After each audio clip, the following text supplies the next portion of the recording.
Le programme des Nations Unies pour l'illumination de la faim peut-il être réalisé en Ouganda d'ici 2030? Qu'est-ce que cela signifie d'illuminer la faim dans le pays? S'agit-il de distribuer de la nourriture à ceux qui n'en ont besoin? Ou cela signifie-t-il renforcer le secteur agricole et financer afin que la production, l'approvisionnement et l'accessibilité des denrées alimentaires soient plus efficaces et durables?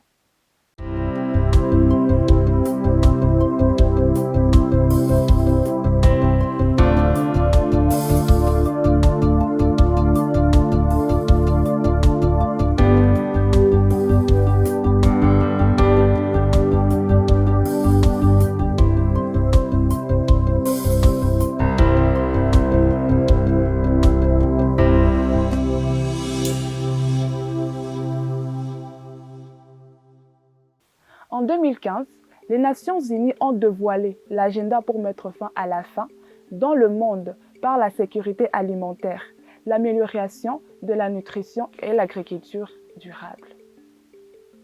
Le gouvernement a donné la priorité aux investissements dans le secteur agricole par le biais du plan stratégique agricole 2015-2016 à 2019-2020 comme moyen de croissance de l'économie nationale, la réduction de la pauvreté et l'amélioration de l'accès de la nourriture.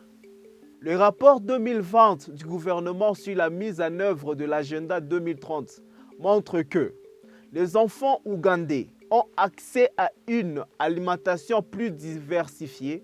Le nombre de groupes alimentaires consommés est passé de 7 à 2009-2010 à 8 2015-2016. Le gaspillage chez les enfants a diminué de 5% en 2011 à 4% en 2016 et l'insuffisance pondérale chez les enfants a chuté de 14% en 2011 à 11% en 2016. L'état nutritionnel des enfants s'est généralement amélioré. La prévalence du retard de croissance chez les enfants de moins de 5 ans ayant diminué de 33% en 2011 à 29% en 2016. Les données Afrobaromètre montrent que l'Ouganda fait marche arrière pour éradiquer la faim partout dans le pays. La proportion de ceux qui déclarent manque souvent de nourriture est passée de 13% en 2017 à 17% en 2022. Les expériences de manque de nourriture ne diffèrent pas selon le sexe. Les personnes vivant dans les zones urbaines ou rurales, celles qu'on atteint un niveau d'éducation primaire ou inférieur et les résidents du nord et de l'est manquent souvent de nourriture.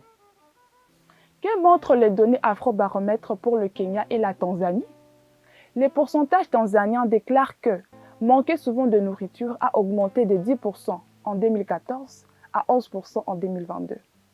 Au Kenya, cette proportion a augmenté, passant de 7% en 2014 à 18% en 2021. Qu'est-ce que signifient ces résultats pour l'Ouganda?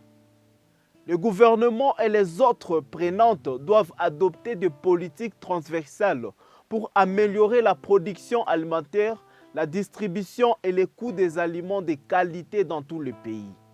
Il convient de donner la priorité aux chaînes alimentaires de base dominantes, en particulier aux approvisionnements agricoles, aux pratiques de culture et d'élevage ainsi qu'à la manutenance après récolte, aux marchés agricoles et au commerce.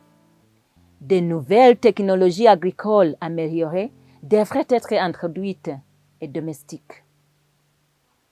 Et tous les acteurs clés devraient être encouragés et incités à les adopter. L'Ouganda doit relever les défis liés aux facteurs de base de la production agricole, notamment l'accès de l'utilisation des terres, la protection du climat et de ressources en eau, le financement et l'agriculture, le transfert de technologies.